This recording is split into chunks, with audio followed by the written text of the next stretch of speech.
Ladies and gentlemen, mesdames et messieurs, please welcome the Deputy Minister of Manitoba Infrastructure and Transportation and your TAC President, Mr. Doug McNeil.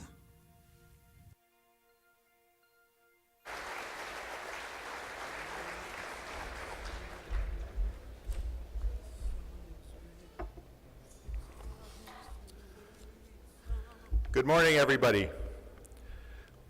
Welcome to the opening plenary session at the TAC Conference and Exhibition here in Winnipeg, Manitoba. It's great to finally be hosting you all in my hometown at this great facility.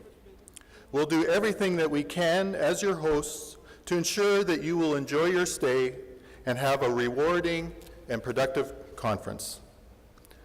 Last year's First Lions Den session in Fredericton was such a huge success that we decided to adapt the opening plenary session to this popular format. This morning's four innovators will try and persuade the Lions to accept their proposals while addressing the facets of our conference theme, transportation, better, faster, safer. Le thème de notre congrès est transport toujours mieux, plus vite et plus sûr. Before we get into the Lions Den part of this morning's program, there are a couple of important Manitobans that would like to bring greetings on behalf of this province and city. First, help me welcome our local host and conference chair, the Honorable Steve Ashton, Minister of Infrastructure and Transportation for the province of Manitoba, and my boss, Mr. Ashton.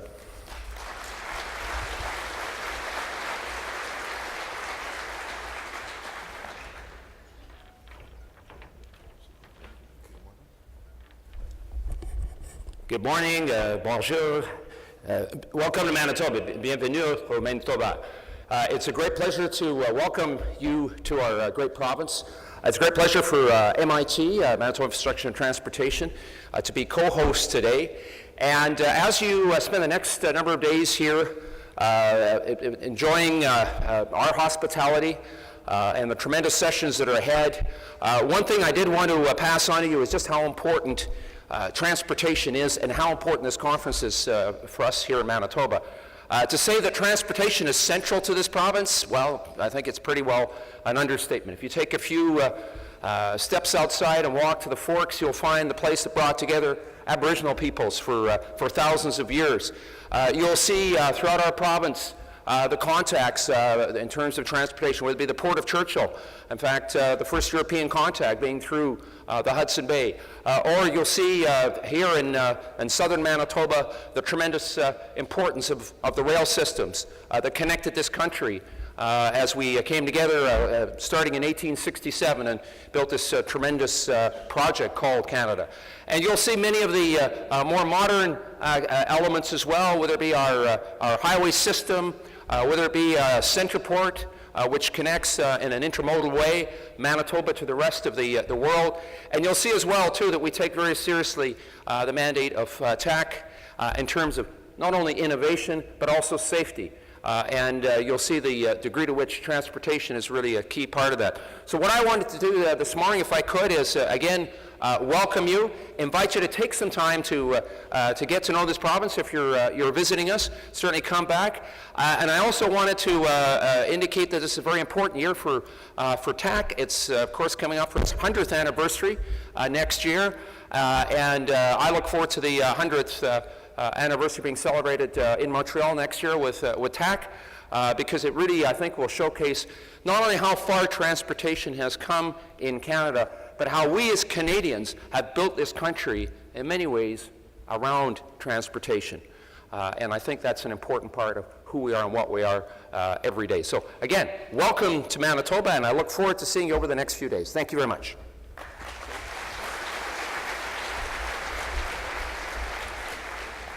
Thank you, Minister Ashton. The City of Winnipeg is also a strong supporter of this event, so please help me welcome His Worship, Mayor Sam Cates.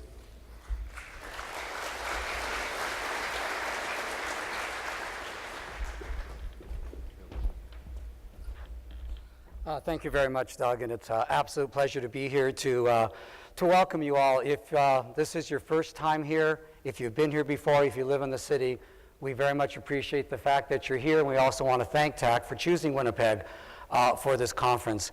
I don't want to regurgitate because I think the minister has already told you about the importance of transportation to our city and to our province. But I very much want to let you know, as far as Winnipeg is concerned, as a transportation hub and a distribution center, the industry employs over 40,000 people. On a per capita basis, that's the highest in the country.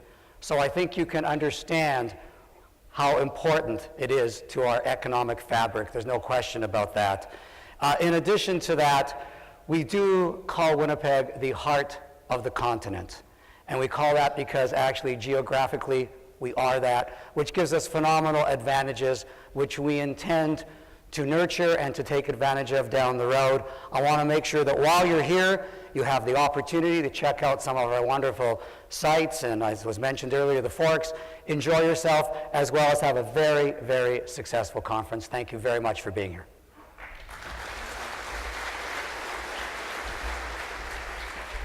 Thank you very much, Mr. Mayor.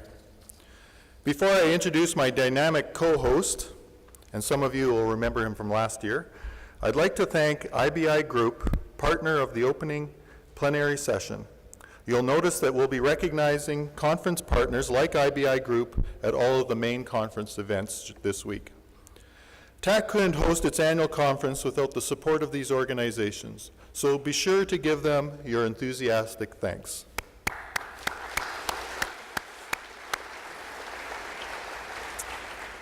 Before we enter the den, let me introduce you to its ringmaster. After achieving success as an executive for a real estate company, ascending the corporate ladder from top salesperson to top management person, Simon B. Cotter sets his sight on a new profession, comedy. Winner of Canada's Comedian of the Year Award, Simon is a storyteller delighting audiences with his razor-sharp wit and unique perception of life's day-to-day events. He has performed and toured worldwide to rave reviews, including the Just for Laughs Comedy Festival in Montreal, the Royal Command Performance, and the Comedy Store in London. Ladies and gentlemen, please welcome Simon B. Cotter.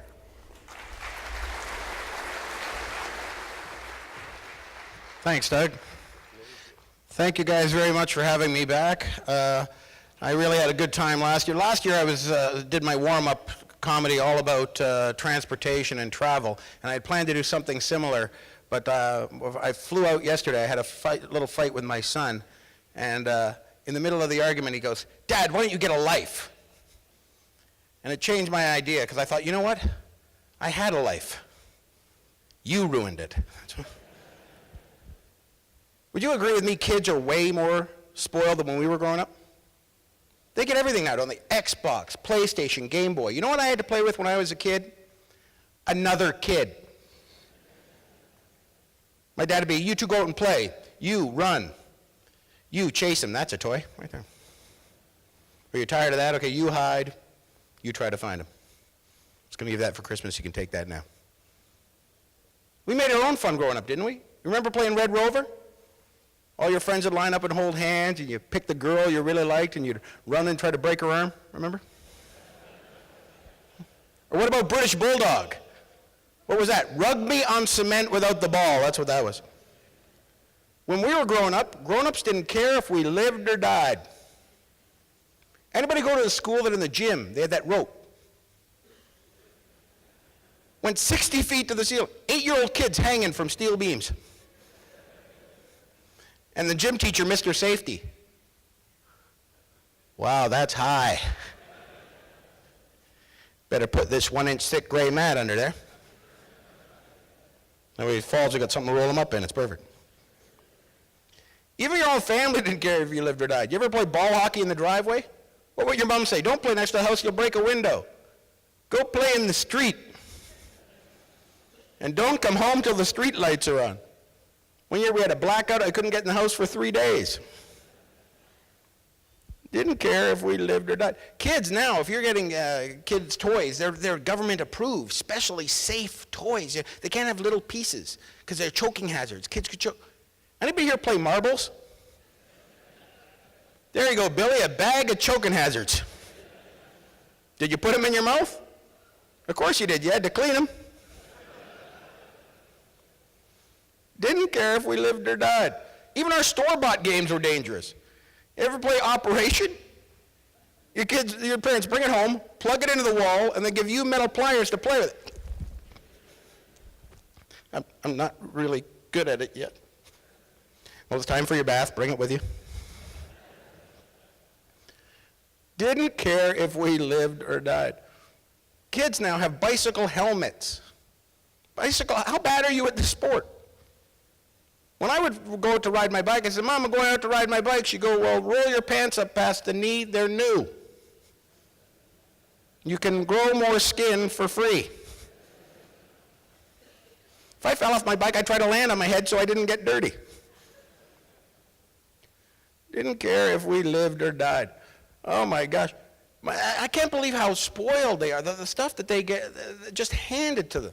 You know, my son, I played sports, competitive sports for 12 years. At home, I have one shelf of hard-fought, hard-earned trophy.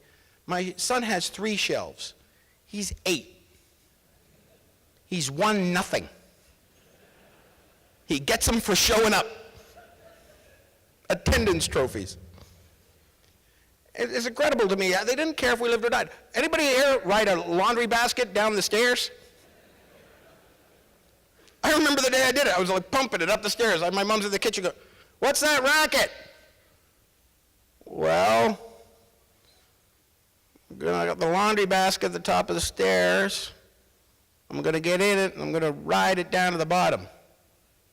Pause. Make sure your sister gets a turn. Didn't care if we lived under. You take a kid for a ride in a car now, it has to be safe. He has to be in a car seat. $500 special seat, specially engineered to the mainframe, got a specially balanced, got a 5-point star harness, got to duct tape the little prick in. What do we have for safety back seat of a car? Vinyl bench, huh? Your dad would go around the corner, bish. Heats up suddenly, bam. You're in the back bleeding and crying, and what would your dad say for support? I'll come back there and give you something to cry about. Didn't care if we lived or died. Man, at least those guys got car seats. I was the youngest of 8 kids. I got the window ledge at the back. My dad stopped suddenly. I was a projectile to the front. They have totally different discipline. I grew up in a West Indian household, you know, so my grandfather, he was beaten with cane, so he thought he would be liberal. He would smack my dad. My dad said he's going to be liberal. He'll just smack us lighter than that sort of beating, and we don't touch our kids at all. So it took a century to get the violence out of the house, which is a great thing. The only problem is my father is still a West Indian man, so he still has this notion that you're supposed to spank a kid when he's bad. So my son's over, and he's acting up again, and I said to him, you got a time out. And my father didn't understand at all. He's like, time out? I know knockout. This would have been a timeout for me when I was a kid. Timeout, I'm switching to the left. But because we don't discipline our kids like that, they don't have fear of us the way we feared our parents, you know? My son was late for a playoff hockey game. I go, hurry up, buddy, you're going to be late. He turned to me and said, no, I'm not going. And I froze, because it just flashed back to my own childhood. And if I ever stood toe-to-toe with my father and went, no, I'm not going, the next words I would have heard to be, I think he's coming too. Good morning, Mr. Cotter. I'm Dr. Smith. The good news is you're out of the coma you've been in for 6 months. The bad news is your father's here to pick you up. So the number one factor of transportation is safety, and we are going to have a great day today. I hope you guys are all warmed up. Are you guys ready to start a Lion's Den? All right. So I'll just do this thing. It's great to be your facilitator and ringmaster again this year. This is the second edition of Lion's Den for those of you who weren't able to join us in Fredericton. So let me walk you through today's format. There is a panel of industry leaders. They are called the Lions. They'll be sitting up here, and they will be your judges, and they will assess the 4 presentations that are relevant to your industry and the conference theme. The innovators will pitch their programs or products and services to the Lions. Their objective is to obtain support in the desired format needed for the implementation in their organization. Just like on TV, the innovators can achieve their goal by striking a deal with 1 or more Lions. The Lions will evaluate the proposed innovations as they relate to the conference theme, better, faster, safer, which is actually also Trojan Condoms theme. So, the Lions may choose to support the proposal or reject it. The jury's final decision can be made independently or as a team. At the end of each pitch, you, the audience, will get to vote on the presentation using an automatic system which you'll see on your tables there in front of you. You can put it around your neck or just have it handy. And just before we get going, I'll show you. It's very, very simple. If the questions will appear on the screen, answer 1 is yes, 2 is no. 3 is the MC is a sexy one, so you want to avoid 3. So 1, yes, 2, no. Let's get the show on the road. I'm now going to introduce your Lions. I want a big thunderous applause from you guys. I know it's early, but all these people have donated their time and got up early and came to rehearsal, so they deserve your praise. Your first Lion, Stephen Damp, Executive Vice President, Civil Division, Ellis Don Corporation.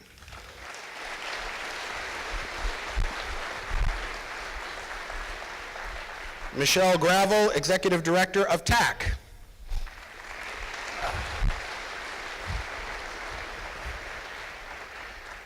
Your third Lion has the longest title I've ever seen.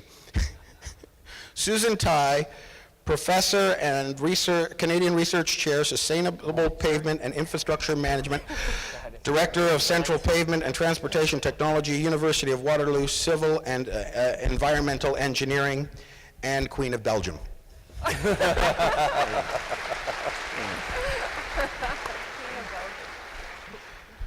Rod Sanderson, Manager of Transport and Drainage, City of Chilliwack.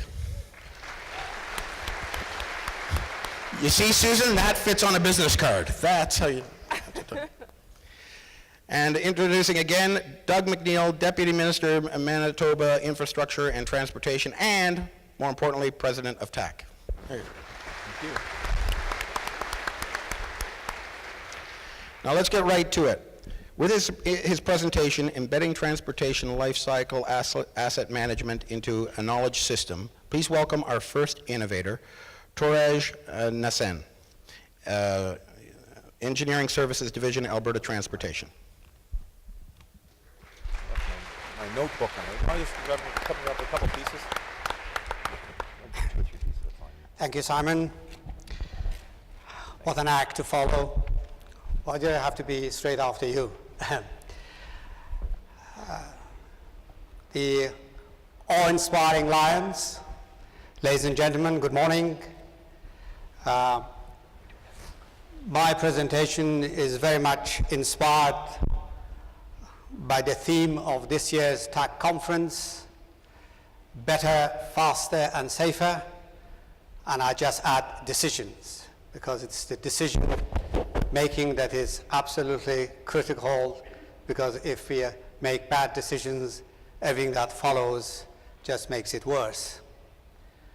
But first of all, reflecting on the biblical connotation of the lion's den, being here on stage with the lions must be considered as the ultimate triumph of masochism over intelligence. Usually great things happen when challenges and opportunities connect. We have great challenges for transportation in the 21st century. We also have enormous opportunities that the digital revolution is offering us. So my product concept that I'm seeking your moral, ethical, and financial support is the intersection of the opportunities and challenges. Call it the product concept. I shall have a name for this in due course. The challenges of transportation in the 21st century, you're all aware of them, you all know them, but just let's review a few of them. Of course, greater accountability is expected from us to deliver sustainable transportation systems. The famous triple bottom line, social, economic, and environmental. There's increasing demand for safer, more efficient, multimodal transportation of people and goods and declining relative funding. There's also rapid technological innovation that every department of transportation has to be prepared for and make appropriate decisions in a timely manner so that we are ready to adopt these technologies, these innovations. And of course, it's the age-old issue of aging infrastructure. And there are others too. So decisions that we make are highly complex and consequential.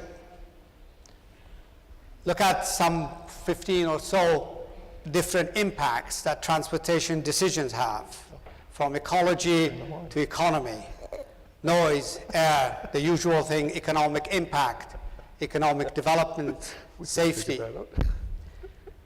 What we do is far more important than sometimes we realize. We impact every aspect of socioeconomic life, the quality of life. So relying on gut instinct and hierarchical authority to make decisions are woefully inadequate. We have to make knowledge-based decisions, moving knowledge into the center and moving other things off the center. We have to become more knowledge-centric and less gut-centric in our decision-making. So what is the solution? How are we going to deal with these challenges? An amazing product. I'm trying to be modest. I'm from Alberta. And it's called Enterprise Transportation Asset Management System, with the great acronym ETAMS. And you might be wondering, what's the globe doing there? As I said, we are so boundlessly ambitious, as well as being naturally modest, that we think this ETAMS will become a global brand name, hence the globe. Of course, we put the globe first and then thought of a rationalization. That's the way things happen normally, isn't it? So here we have it. The connection of challenges and digital revolution, we call it ETAMS. I keep repeating ETAMS because by the end of this presentation, it should become memorable. ETAMS is a web-based integrated system of software applications. And this is just a high-level anatomy, if you like, of ETAMS. We start with data. I'm using the word data in a very broad sense so that we don't get involved into semantic wrangling, what is data, what is information, to cover basically structured and unstructured data, dynamic biographies of every piece of asset we have, all assets, not just physical assets, also intellectual assets, an inventory of decisions and their effectiveness in practice. All will be in our data part of ETAMS. And then we have analytics. These are analysis tools. We call them analytics. They are economic, engineering, traffic models, all the models we need to use to find the impacts of our decision on various socioeconomic, environmental aspects of society. The one that you may or may not be able to read is the decision and implementation process. These are very, very important because we need to map all the processes that lead to various decisions so that we choose the data and analytics to address those decisions. So our processes of decision-making process is part of the anatomy of the system I'm proposing. And then, of course, we have the knowledge management, which covers areas of knowledge discovery, content search, learning tools, and organizational memory. So why ETAMS is so cool? I'm sure you're wondering. Having all your data and analytic tools in one place is hugely beneficial. Having a multiple of databases are wasteful and very risky. You need to bring them all and integrate them into an enterprise system. You must also integrate all your asset categories into one system so you will assess them consistently. So the enterprise aspect of the system is very important. Integration across the organization for all the assets and removing the silos. ETAMS is asset inclusive. So we're not only dealing with our physical assets, we are also addressing our intellectual or knowledge assets, which is human, people assets, information assets, and supporting technology. That's how I define the non-physical assets. Transportation asset, as I said, not just roads and bridges, it's also about people, ideas, information, networking. So ETAM also manages our knowledge assets. So if we really want to maximize the lifetime value of our assets, if that's the objective, then you must have an enterprise system that addresses data and analytics. We looked at the anatomy of ETAMS earlier on. This is how actually ETAMS is used to influence and impact and inform all the decisions we make throughout the asset lifetime, from conception and planning right to retiring and everything in between. ETAMS impacts everything.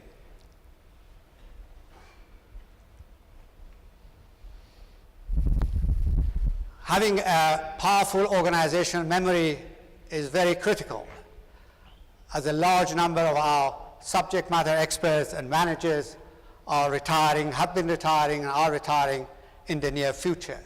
So you do need a powerful organizational memory that captures what's called as tacit and experiential knowledge, as well as, of course, the non-experiential and more like structured data. ETAMS provides a powerful innovation platform. In fact, during the building of ETAMS, you saw that decision process mapping that I talked about, and that gives us the opportunity to look at every process and look at the innovation opportunity that it provides. Let's not automate a system that is old and is not very responsive to our current needs. That gives you the opportunity to produce innovation. So it's an innovation platform.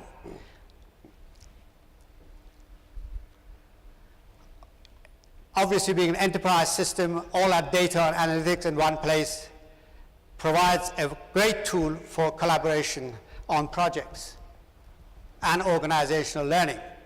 All your new employees and those who've been with you for some time can go to ETAMS and actually learn a lot about how you make decisions, how effective some of those decisions have been. ETAMS not only creates value for transportation departments, but also for the transportation industry that serves it, because they will have access at least to some aspects of ETAMS.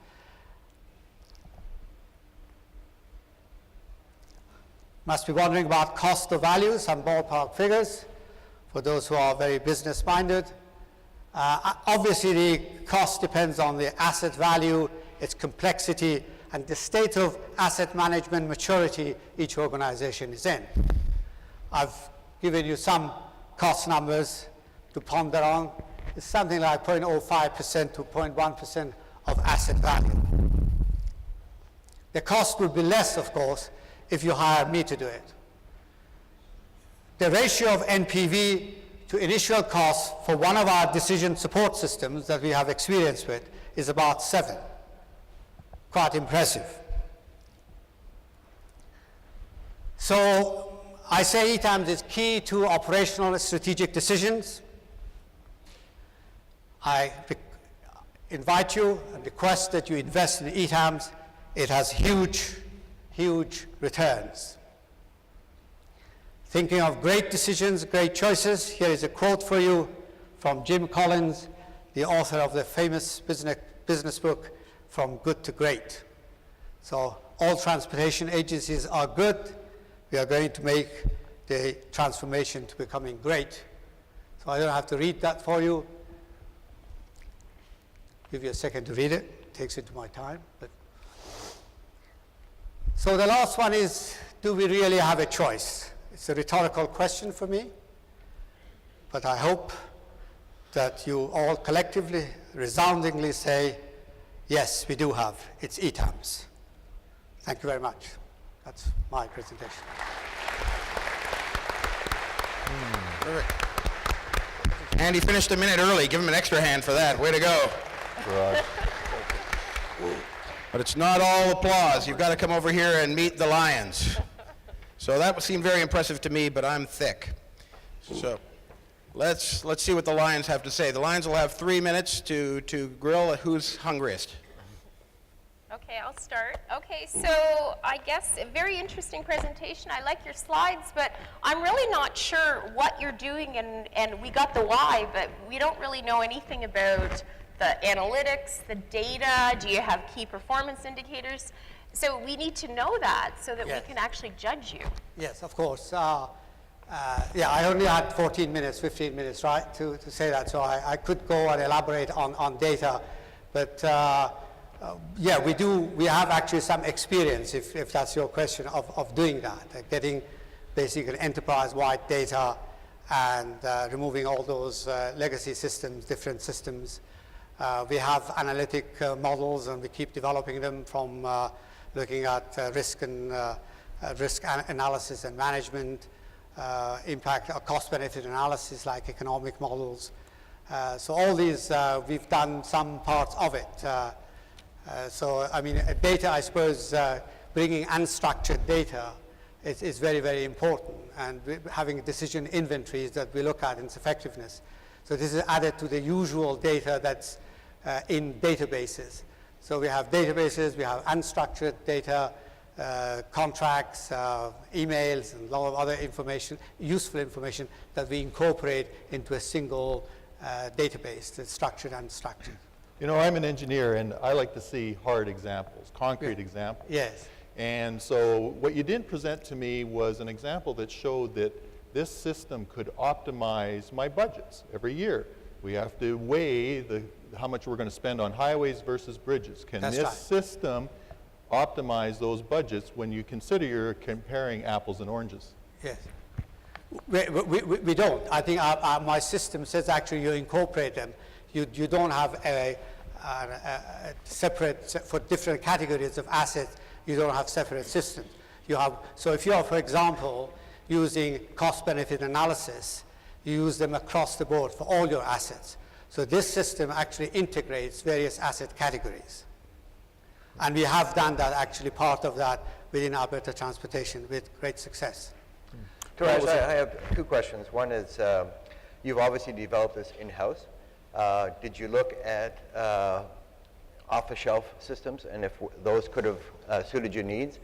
And did you also look at things like open source software so that people could actually contribute to the systems in an open source environment? Yes, a very good question. ETAMS has some element of it obviously built in-house, but it can look at what is commercially off-the-shelf software and those that are suitable could be actually brought in and integrated. And also the open source could be also could be part of that system. So it's not really relying entirely on in-house development. One has to look at what is available and what's the best way of meeting the objectives. But if you look at my system in terms of data and analytics and the quality of decisions, then you decide what you want to build in-house. Building in-house for certain decisions is very important, because that's the only area that you can capture the tacit knowledge, the knowledge of your own people who have experience with your own software system for your system. But there are parts of that system that could be obtained from outside, yes. We have time for one more lion. Anybody else have a final question for Touraj? You bet. It was a great presentation. You have great timing, and you're quite funny. Thank you very much. And I really appreciate that you only put one line on each slide. That's great. Okay, thanks. My concern, of course, is that it's way too expensive. 1/1000th of the asset value. Municipalities all over Western Canada are struggling. I mean, 1/1000th, that's a lot of money of our asset value. So it's... Yeah, very, very good question. But I would suggest that we should look at really the value rather than the cost. Yes. So if the return on investment, that's why I show that NPV versus initial cost for one of the areas. I'd like to take you to an open public meeting of farmers. That's what I'd like to do. We can talk about the relationship between asset value and cost. Sure. But really, I think we have just beginning to look at these economic aspects of our decision, and applying cost-benefit analysis, bring a lot more economics into this. But we have this challenge of, whether we should focus on value or just cost. But good question. I think if you look at other categories of assets, like financial assets, you will see that if you have an organization that is managing $50 billion of assets, they spend a lot more on their software systems to enable them to make better decisions for you as an investor than what I'm suggesting, 0.05% to 0.1%. How about a hand for Touraj? Thank you very much. Thank you. Okay, now is the fun part where you guys get to be involved. We're going to flash questions up here on the screen. Remember again, 1 is yes, 2 is no, and we will get to see the results. Yeah.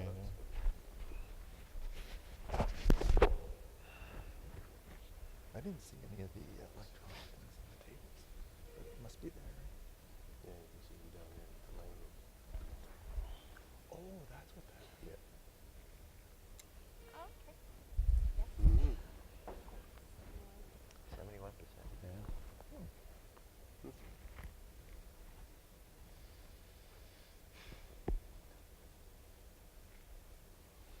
Oh, there's a little timer clock in the corner behind us, Rod.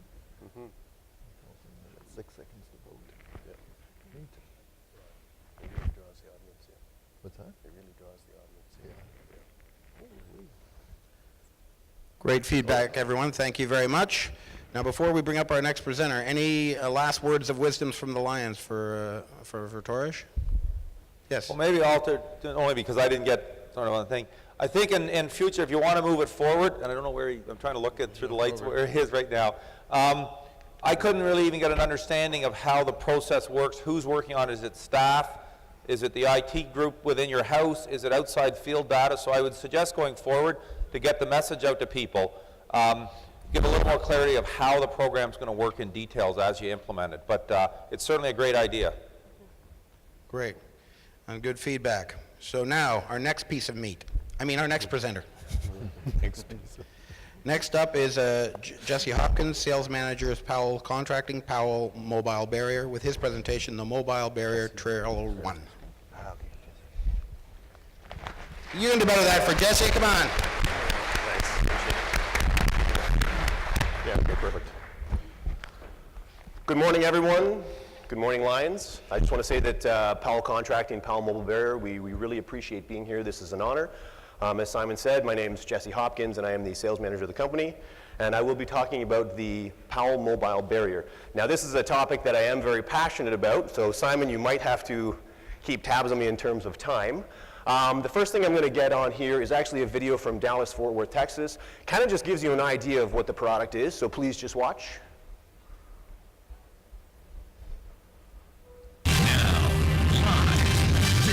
is NBC5 News. There we go. Distracted drivers can turn construction zones into deadly crash zones. Across the country, 720 workers were killed along the roads in 2008, 134 of them here in Texas. But now a new barrier being tested in North Texas could keep workers and drivers safe. Here's NBC5's Julie Tam. Road construction is dangerous work, especially on an interstate with cars whizzing by. For some reason, people just don't pay attention to them. These TxDOT workers say they see drivers losing control in construction zones every week. I've run and had to get out of the way. Supervisor John Purpura says he won't have to if TxDOT buys this mobile barrier trailer that workers are testing on I-30. The steel barrier is meant to protect workers from cars that veer toward them. The crash tests are remarkable. When a pickup truck going 60 miles an hour hits the mobile barrier, the damage is not nearly as crippling as hitting concrete, and no damage to the barrier. We used to only have cones and barrels out here. They'd hit those and hit us. So with something like this, that would cover us. You can see all the marks from where vehicles have hit the concrete barrier, and in fact, in this very work zone, construction workers are repairing an area where an 18-wheeler hit the concrete barrier. We're seeing an increase in productivity because work zones don't have to be put up and pulled down. And if they're doing a mobile work zone, this can completely go right down the road. The North Texas Tollway Authority has 2 mobile barriers. Each one costs about $250,000. It comes with a message board and speed radar. In Fort Worth, Julie Tam, NBC5. So one of the reasons I like to show that video is because you get the interpretation of not only a health and safety coordinator and the press, but you also get somebody that works in the traffic safety zones, and you get to hear how he feels about the product while he's out there. So that's really important. Today I'm going to touch upon a number of topics, of which are going to include the physical description of the product, some technical data. I'm not going to get too deep into the technical data because realistically nobody wants to hear that. They really want to just learn about the product itself. And then I want to touch upon the conference theme because this product really does align perfectly with it. The Ministry of Transportation in Ontario has actually played an integral part with bringing this product into Ontario and seeing its success. So I'm going to touch upon that. And then projects and usage across Ontario and its value to the industry. And then lastly, I'm just going to talk briefly to you guys about support and resources that I'm looking for. So the mobile barrier unit is a modular unit, very simple in design, front and rear caboose, and then it's got wall sections. You can have up to 3 wall sections in the unit, which will allow us to drive down the road, pull into a site, and have a trailer behind us 100 feet long. And then, more impressively, the wall section actually stands up 5 feet high. So, unlike your usual concrete barrier, which is 3 foot, 3'6", this unit is actually up at shoulder level.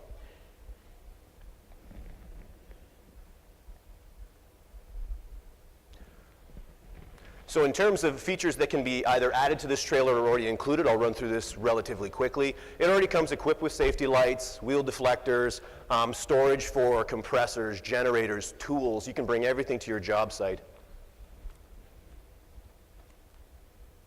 I'm having some button issues.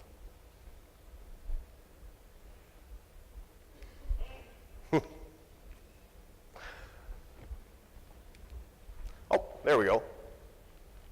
Coming up now? There we go.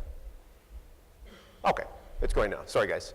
It has a TMA, truck-mounted attenuator on the back. It does come as well with work lighting. The work lighting actually stands about 12 feet up and shines your site up like daylight at nighttime. And then it also can come with a message or arrow board. There's just a number of different things that can be added to this unit. I added a few more items at the bottom.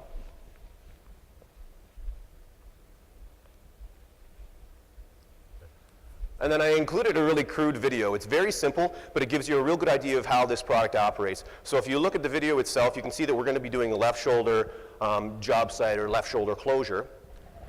And then as the video moves on, oh, sorry guys, let me go back quickly.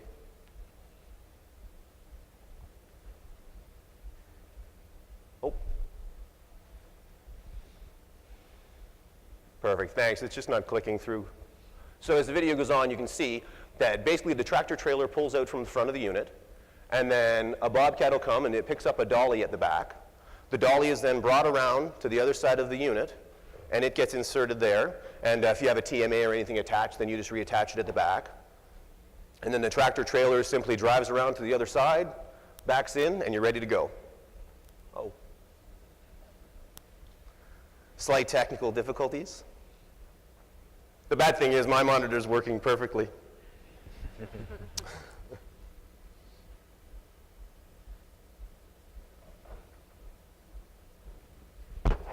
Oh.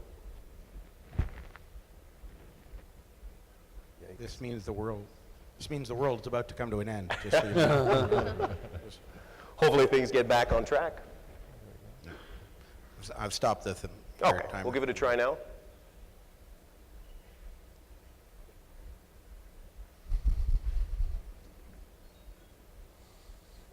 Okay, I'm going to touch a bit upon here on crash test data. So the MBT-1, the mobile barrier trailer, is the first NCHRP 350 TL2 and TL3 passed unit on the road. That being said, that just means that this unit can be used on any roadways in Canada. So a TL2 designation would be under 70 kilometers per hour crash test. The TL3 is above and beyond that. And it actually meets a MASH test requirement that's in the US, which is the highest crash testing requirement.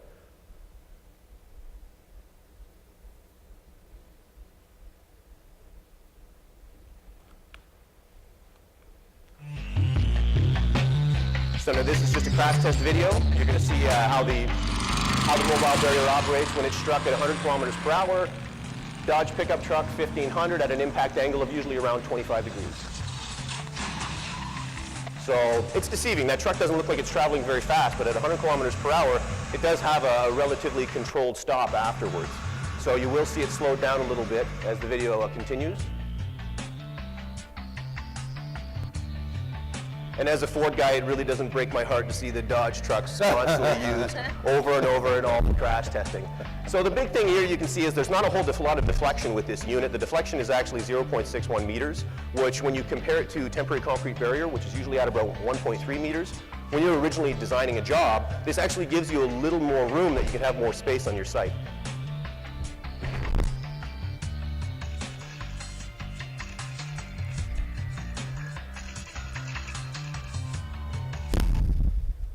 And now this is a crash test. I figured I'd show something so you can see a bit of what's going on with the concrete barrier.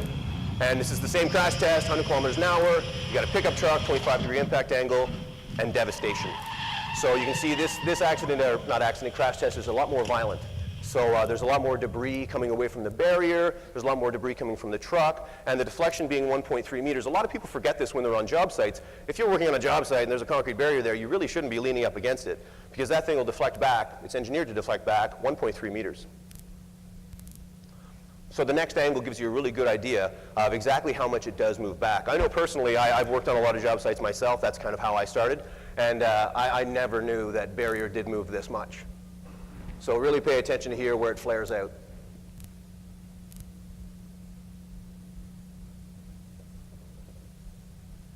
So you can see the concrete barrier kicking back.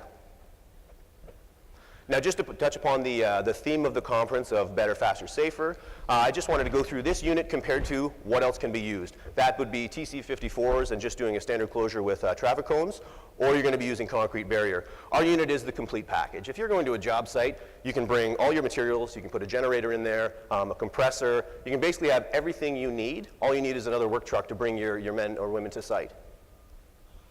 You're going to have an increased work area. That's based upon the deflection. That increased work area of having that 0.6 to 1.3 meters sort of gap, that could be the difference on working on a bridge pier between driving a bobcat in and dropping something and driving a bobcat in and being able to turn around. So it's important. Less collateral equipment will be on site, less congestion. You're not going to need a truck that has a generator. This already has a generator built into it. It's going to reduce lane closures and closure duration. If you're going to do a shoulder closure, you're going to be there for a little bit. A lot of times you'll either take a lane or give the guys some extra space. Whereas this unit, you can have a full shoulder closure, let all traffic lanes go by freely, and you're going to have a safer work zone compared to both concrete barrier and TC54s. Faster, obviously setup time. If anyone's ever dealt with a concrete barrier, I know at Powell Contracting that's sort of our bread and butter, and it is not the fastest thing to go into a site. It does take quite a bit of time to, attach the attenuator, make it safe, get the barrier on there. Our unit literally is set up as soon as the driver gets in the truck. He drives onto site, he puts down the TMA at the back, you have a work zone. It does increase site production because all the tools and material are kind of available to the guys all at once. And then it changes orientation with wall sections rapidly. So if you want to go from just one wall section of a 20-foot work zone up to 60, it's only about a 35 to 45-minute turnaround. Same with you're going to be changing orientation from left shoulder to right. Now, if you were changing from a left shoulder closure with concrete barrier, you wanted to pick it up and go put another closure in, you're looking at 4 times the amount of time. And then you can reduce staging with this product because you can do really short-term temporary closures, but have the positive protection of like a concrete barrier or obviously our mobile barrier. And safer, obviously first and foremost, this unit is crash tested both NCHRP level TL2 and TL3. Its reduced deflection just means that workers can work approximately 2 feet beside this unit and to be completely safe. This unit can take an impact from a pickup truck, passenger vehicle, and the workers will never be affected. The increased wall height does limit visual distractions. This works both ways, not only from traffic going by, but also from workers on site looking out at traffic. Being 5 feet high, it really is tough to see over this, so you don't get as much rubbernecking. Improved traffic flow in construction zones. That's just more so a factor of we don't need to close lanes as often for as long with this unit. So by increasing the traffic flow, you are making the public the safety factor. I wanted to touch quickly upon the MTO innovation because this product wouldn't have seen as much success as it has in Ontario if it wasn't for the MTO. For those of you who don't know, it's the Ministry of Transportation of Ontario. With the Transportation Research Board, the Ministry of Transportation will send some of their delegates down, and they are told to, seek out innovation, find new product. Well, the mobile barrier was one of those products that they found a few years ago, they brought back, and they needed to work with a contracting company that would help them implement it. Lo and behold, Powell Contracting was there, and we were all over the product. We thought it was very interesting. So we worked with them, and we were determined to make this product successful. And now, even in Ontario, we have this product already written as an SP in tender documents. So we even have an item when tenders come out for mobile barrier. Fortunately for us, we are the only ones with the unit. We are the proprietary distributors of Canada. So when we see this item in tender documents, we're quite happy. And I did get a brief sort of note from Steve Cripps. He's the chief engineer of the Ministry of Transportation. And I'm just going to summarize it quickly. It's basically the MTO is happy with the product, the Ministry of Labor is happy with the product, and so is the OPP.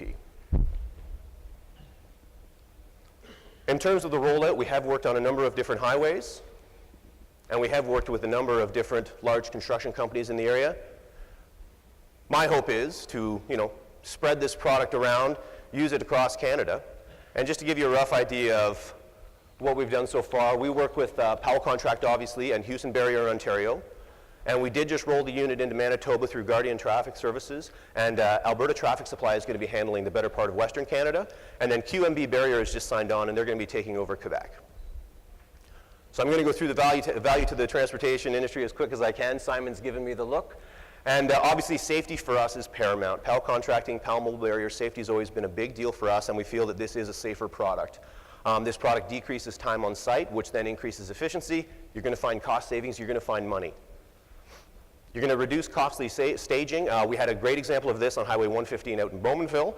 They had 2 kilometers worth of barrier wall that they thought outside the box and thought, let's try out the mobile barrier. They eliminated 2 kilometers of barrier wall, brought in our mobile barrier unit instead. And they were able to save a substantial amount of money for themselves and the ministry.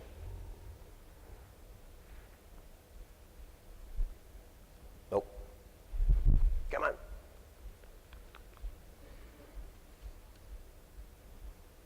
And then the reduced deflection, I've already talked about. I don't need to touch upon it again. It just does make a safer work zone. It's an innovative alternative. Now you can keep motorists moving, not close lanes, and keep your workers even more safe because they're working behind this massive steel structure. So, support resources, the ask. I'm looking for basically cooperation at the ministry level, permitting office level. We've already had success in Ontario. We want to see success in all the other provinces. That being said, we need the large contractors, we need ministry, we need permitting offices to consider this product. We had some issues in terms of getting permits because it's so long, but we got past that. Once we got over that hurdle, everything just sort of flowed. Promote worker protection initiatives at all levels. Obviously, we're big on safety. So, we feel this is a safer product. So to have it endorsed, we think is paramount. Governing bodies, contractors, TAC affiliates. I would just like you to consider the potential of new products, which goes to my last point, which is a challenge.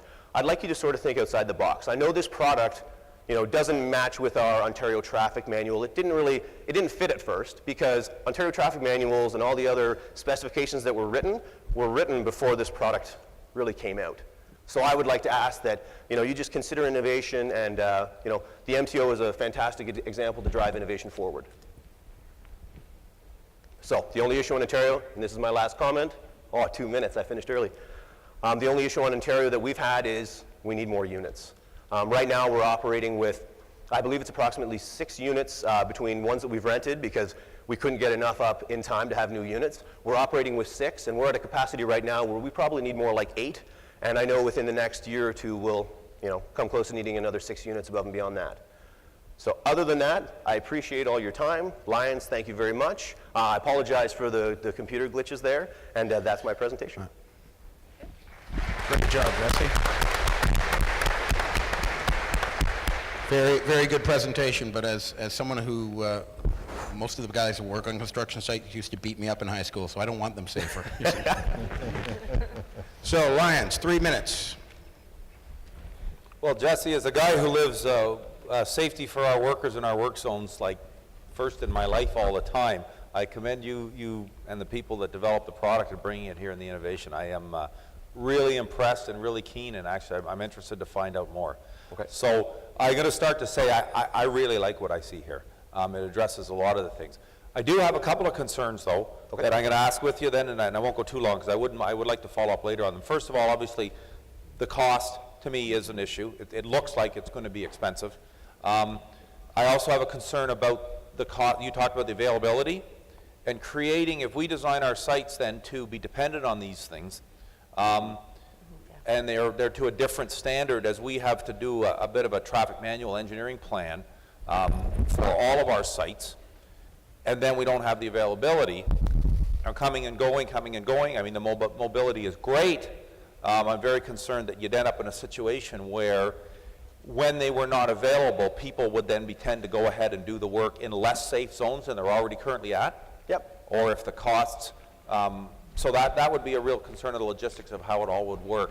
And the other note, which is, I focus on worker safety, which I love, and I really think this product's great for it. But I'm worried about the driver point of view for a head-on on the ingress side here. We spent a lot of times on tapering, and it looks to me that this must be a heavy product in order to the product's to around not 50,000 divert. pounds. So if it's okay if the guy's coming in on a side angle, but if he's coming in head-on, he's not getting much attenuation. No. This product needs to be used in combination with a buffer vehicle, like a crash truck. So you'd still have to have a crash truck behind. So to have those speeds and get a collision right behind, it's not terribly likely. But to touch on your other two questions, our rental rate for this unit, I'll give you a ballpark. It would be to $15,000 to $20,000 a month, which sounds like a fairly high number. But I think when you're doing your planning and you want to use this unit properly, if you have multiple sites set up, or you need temporary closures every night, if you were to have to set up temporary concrete barrier every night or stage barrier every night, that's where you can see the cost savings. So the cost savings really it's not for every job. And afterwards you were touching upon basically the unit itself and availability. I know Powell Contracting, we've always sort of prided ourselves of being the guys that can make the miracles happen. Contractors will constantly call me and say, Jess, I know I'm not giving you a whole lot of time. I need a product. I need it up in Wawa. I need it up in the middle of nowhere tomorrow. Can you make it happen? We've always prided ourselves on never saying no. We haven't had any issues so far. We will be geared up and we'll be ready for whatever's to come. Well, I'm keen on behalf of Ellis Don to follow up with you separately. Okay, perfect. Right. Any other Lions? Yeah, I think it's great that he's a Ford guy. Your product looks fantastic, and you did very well in your presentation, even with the glitches. Thanks. Yeah. Jesse, I echo the comment, except that what I'm going to turn around and say is that when I look at a presentation and somebody's trying to sell me something, it better be 100% positive. And when you made the comment about the Dodge trucks, and I'm not saying I'm a Dodge fan, but you would turn some people off, maybe some people in the audience that will be voting. But other than that, excellent presentation. You stayed on time. You're relaxed. You're well-spoken. I'm very much interested in the product, but again, I turn to staff to say, is this useful for us? Perfect. Well, if your only problem with my presentation was the Dodge comment, I can easily retract it. So. Jesse, I just have one question. That's how much would it cost to buy 25% of your company? That is a question for my boss, and I'm sure he'd give you a great deal. Yeah, great. Well done. So now we're going to take it to you guys. We're going to have 2 questions up on the board. Remember, 1 is yes, 2 is no. Oh, yeah. I'm not actually. Push the chair. There might be an issue with the sole source, right? Like if you're the sole source. It won't last long. 97%. Somebody else will come along. Yeah. Yeah, I can take that. That's good.